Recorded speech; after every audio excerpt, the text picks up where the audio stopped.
Merci beaucoup. Je crois que dans cet évangile, nous disons toujours, enfin, nous avons une écriture. L'écriture que nous donnons toujours, c'est celle-ci. Jésus a dit, en ces temps-là, il y aura des gens qui vont dire, Seigneur, Seigneur, n'avons-nous pas délivré, guéri, sauvé, ça va, en ton nom. Je ne sais pas si tu vois cette écriture-là. Jésus n'a pas dit que c'est faux. Non. Jésus n'a pas dit que c'est faux, ce que vous dites là, c'est faux. Vous n'avez jamais guéri à mon nom. C'est faux. Une autre écriture, je vais en fait surenchérir. Une autre écriture. On est venu dire à Jésus, Jésus, comme nous on est là, nous avons vu quelqu'un chasser les démons en ton nom. Est-ce qu'on peut l'empêcher, oui ou non? Jésus a dit non, il ne faut pas l'empêcher. Celui qui n'est pas contre nous est pour nous. Jésus n'a pas dit le fait qu'il chasse les démons et qu'il est pour nous, il va entrer au ciel. Jésus n'a pas dit ça. Tu peux chasser les démons au nom de Jésus parce que Dieu veut élever son nom, il va guérir. Mais cependant, toi, tellement que tu ne respectes pas la parole, tu ne vas pas entrer. Dieu ne t'a jamais connu. Mais le nom de Dieu sera toujours glorifié. C'est-à-dire, on peut avoir de femmes puissantes guérir au nom de Jésus.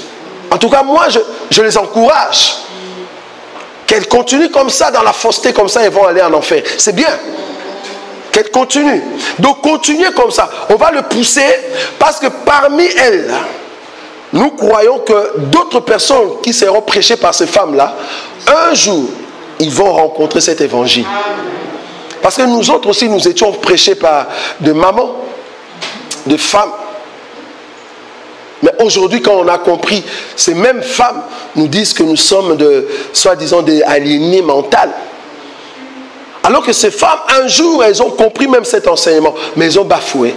Si tu leur demandes, est-ce que tu as vraiment, réellement une écriture où tu as vu une femme ministre prêcher dans les temples, une écriture, pas deux, une. Il n'y a pas. Donc du coup, nous comprenons que Dieu va faire élever son nom, même au milieu, dans la bouche même des démons. Les démons disent ceci. Nous connaissons Paul. Nous savons qui est Jésus. Donc ils connaissent Jésus. Il y a même une écriture qui dit, tu dis qu'il y a un seul Dieu. C'est ça l'écriture? Ah, c'est Jacques, il dit comment? J'aime beaucoup cette écriture. Il a dit quelque chose. Les démons, ce sont les démons qui parlent. Ce n'est pas un saint qui parle là-bas.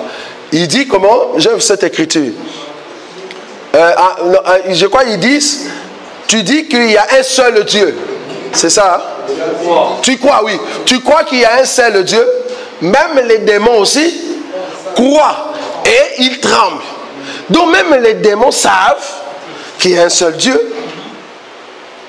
Donc quand nous voyons les gens dire la Trinité, nous sommes étonnés. Donc même les démons disent, ah, en tout cas, mais Satan m'a, mais lui là, est champion. Est champion. Comment est-ce que tu peux mentir plus que Satan? Est-ce que vous voyez ça? Parce que même les démons, ils savent qu'il y a un seul Dieu. Mais toi, tu dis, il y a 3 personnes en Dieu. Tu vois? Mais on s'est dit comment? Donc il y a un problème. Donc ces gens-là, quand ils le prêchent, ou ces femmes-là, quand elles le prêchent, le nom de Jésus est élevé, mais cependant, elles ne vont pas entrer. Pour entrer au ciel, on doit voir en toi le Fils. Or, le Fils, c'est vraiment l'enseignement en toi. Si tu n'as pas l'enseignement, comment tu vas entrer?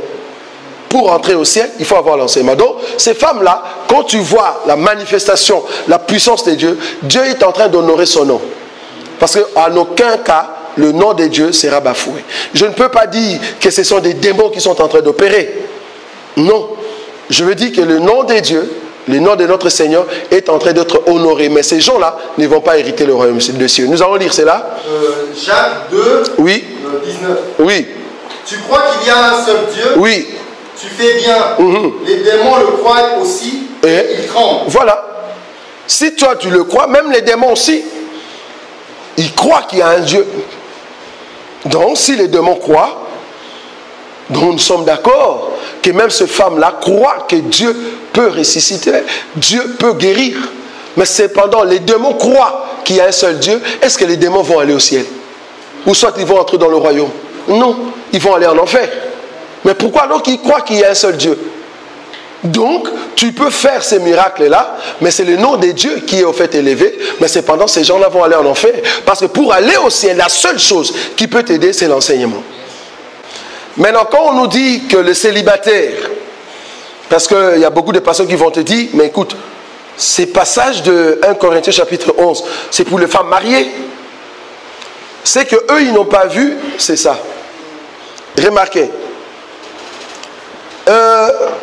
Dieu est le chef de Christ, Christ est le chef de l'homme, l'homme est le chef de la femme. Remarquez, j'enlève l'homme. Qui est le chef de la femme?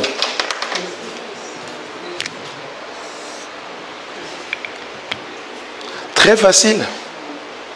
Qui est le chef de la femme? Parce que l'homme n'est pas là. Donc, toute ceux qui est en Christ Jésus, qui n'est pas encore marié, parce qu'il n'y a aucun homme dans sa vie, son chef c'est qui? Donc quand tu pries, tu déshonores qui? Pas l'homme, mais tu déshonores ton chef. La Bible a dit chef. Je ne sais pas si tu vois. Merci. Donc la femme ici est soumise à Christ. Donc tu déshonores Christ. Le jour où tu vas te marier, moi aussi je viendrai, je dis, oh sœur, attends, tu vois le schéma, il manque quelqu'un. Je viens mettre homme ici. Là maintenant c'est complet. Je peux mettre homme Jean. Ça dépend du nom que la personne va porter. Donc je veux mettre l'homme à l'intérieur. Est-ce que vous voyez ça? Donc du coup il y a quelqu'un qui vient entrer. Mais si tu es célibataire, je l'enlève. Si tu es marié, je remets. C'est très facile. C'est juste voir au début pour comprendre la suite du chapitre. Ça va? Oui?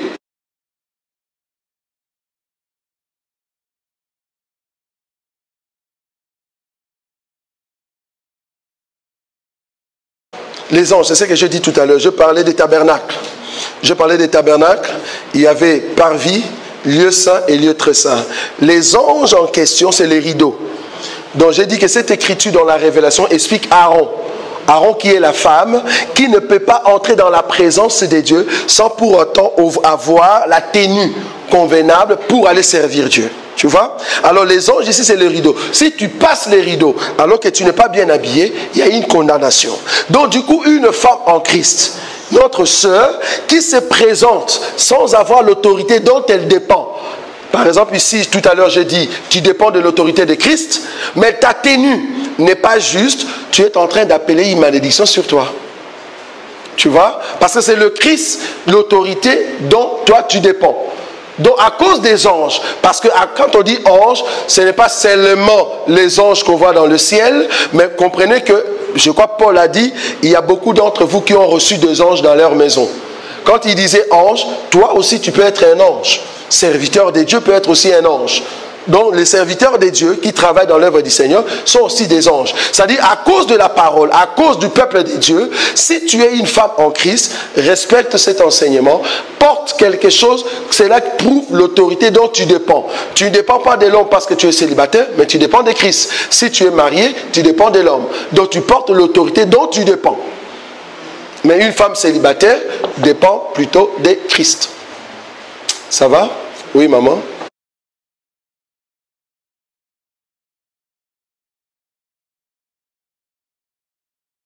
En fait, le mariage que nous avons ici sur terre, c'est le type du véritable mariage entre Christ et l'Église. Selon Éphésiens, c'est ça? Éphésiens, on va voir ça.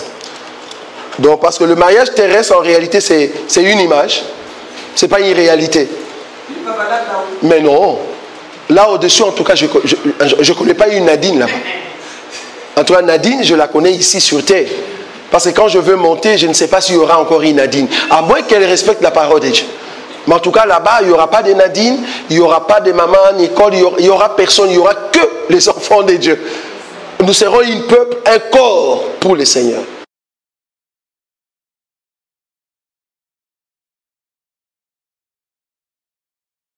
Ce n'est pas une obligation de se marier. C'est pour ça que nous sommes contre pour tous ceux qui disent des mots de célibat. Des mots de célibat n'existent pas. C'est une bénédiction de ne pas se marier. La Bible dit tous ceux qui se sont mariés auront des tribulations. Si tu te maries, donc c'est-à-dire tu viens prendre les livres. Jésus, je vais me marier. Ok, viens. Signe, tribulation, je signe. C'est ça le mariage. Mais si tu ne te maries pas, la Bible dit tu fais mieux. Ah, donc c'est une bénédiction de ne pas se marier. Maintenant, quand on vous dit que c'est un esprit de célibat, on ne le voit pas dans les Écritures. La Bible l'appelle un don. Un un célibataire, c'est un don. Vous voyez? Donc on n'est pas obligé de se marier. Jésus a dit aux disciples, ce n'est pas à tout le monde de se marier.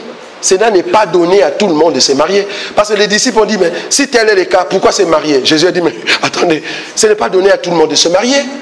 Ce n'est pas une obligation de se marier en fait. C'est une obligation de respecter le pouls. Maintenant, si tu veux te marier, toi-même, tu as pris ta décision. Mais la Bible déjà l'a dit, si tu te maries, au fait, tu as accepté les tribulations. Donc, tous ceux qui se marient doivent avoir un grand cœur. Vous voyez? Mais ceux qui ne se marient pas, la Bible dit, ceux qui ne se marient pas, se soucient des choses d'en haut. Mais ceux qui sont mariés se soucient des choses de quoi? Sur la terre, il faut acheter l'habit pour la femme. Si tu n'achètes pas, il y a un problème. Si tu n'achètes pas pour les enfants, il y a un problème. Donc tu te soucies des choses d'en bas et en même temps des choses d'en haut. C'est-à-dire qu'il y a une tribulation qui te suit. Donc en réalité, ceux qui sont mariés, ils ne sont pas dans la joie. En réalité.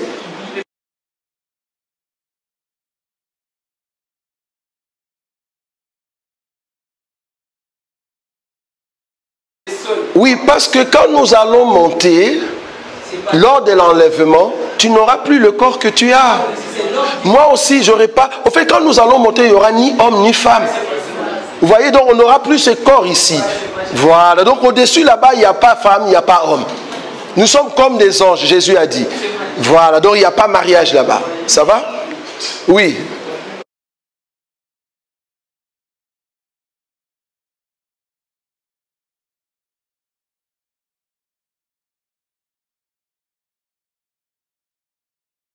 Je crois qu'on peut commencer par cette question. Dans la vie, il y a ce qu'on appelle des rangs sociaux, comme tu as dit, des rangs sociaux. Rien que la beauté peut être au fait l'élément qui pousse cette personne à être orgueilleuse. Rien que ta beauté. Tu peux voir une femme qui a grandi dans une famille modeste, mais qui est trop belle. Avec sa beauté, elle est trop orgueilleuse. Un homme qui est bien battu, bien formé, et qui n'a jamais connu le Seigneur, rien qu'avec sa posture, il peut être orgueilleux. Alors dire à cet homme qui aime aller dans de musique que toi tu connais, qui aime s'habiller, mais ce ne sont pas ses habits, ce sont les habits des autres. C'est-à-dire, il va dire, je vais aller dans la fête, est-ce que tu peux m'emprunter un peu ton pantalon là de telle griffe? Tu vois ces gens-là. Mais sa beauté quand même reflète. Et tu vas voir la personne dans la fête qui entre, croyant que les habits lui appartiennent. Mais il va te présenter cet orgueil. Tu te dis, mais waouh, un garçon trop beau, élégant, bien habillé, mais ce ne sont pas ses habits. Dire à une telle personne, s'il ne connaît pas la personne, notre Seigneur, tu lui dis, Dieu t'appelle. Il faut que tu puisses te briser devant le Seigneur. Nous allons prier pour toi. Bien-aimé, est-ce que tu peux t'agenouiller?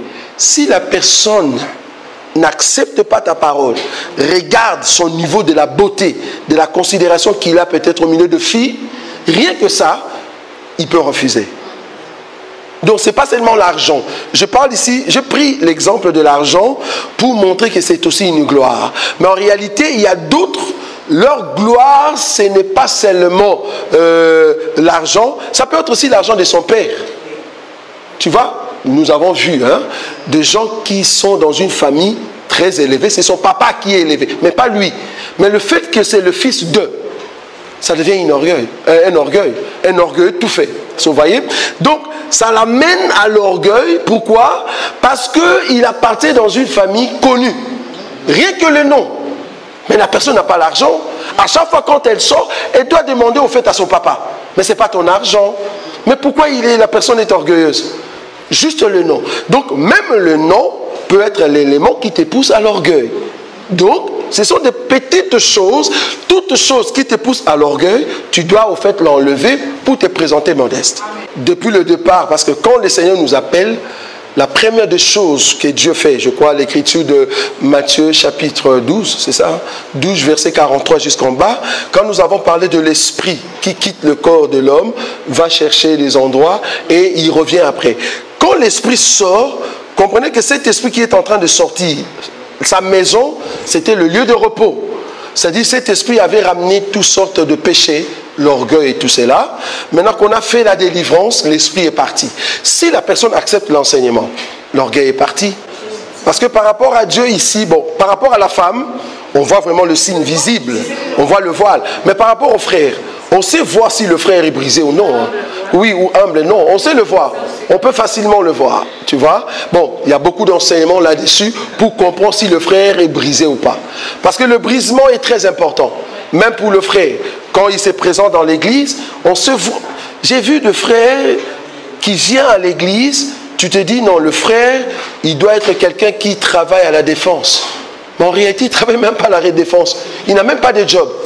Mais on s'est dit, mais comment la personne peut s'habiller comme ça? Est-ce que la personne est brisée ou pas? Il fait chaud, mais il te met de veste en cuir. On s'est dit, mais il y a un problème. Est-ce que vous voyez? Donc, il veut se montrer. Ça, on se le voit directement. Parce que l'humilité, en tout cas, est accompagnée des actes.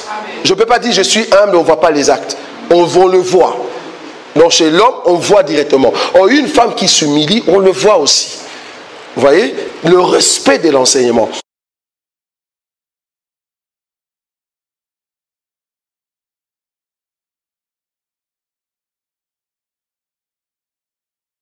Non, je comprends. Au fait, quand nous parlons de l'hiérarchie, comme tu as dit, hein, l'homme, ici par exemple, si je remets l'homme là, attends, je remets l'homme ici.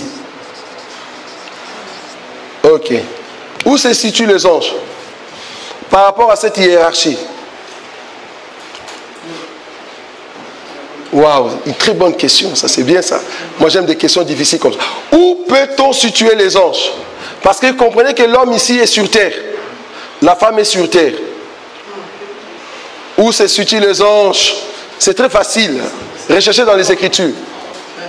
Comment? Ah, ici. Les anges. Ils sont à notre service. Oui, ils sont à notre service, mais ils sont où? Ici, dans l'hiérarchie. Parce que c'est dans l'hiérarchie. Parce que la sœur veut savoir, nous sommes plus que les anges. À quel moment nous sommes plus que les anges? Parce que toi, après tout, quand tu sors ici, on te connaît. Est-ce qu'un ange peut dire ça? Ah, donc tu es encore sur terre. Où se situent les anges ici? Merci. Tu as vu? Donc l'homme et la femme sont encore sur terre. Donc du coup, les anges sont ici. Maintenant, comme maman Nicole a dit, quand nous allons monter, c'est-à-dire nous arrivons à la perfection. Alors là, l'ange, non, tu n'es pas comme moi, quoi.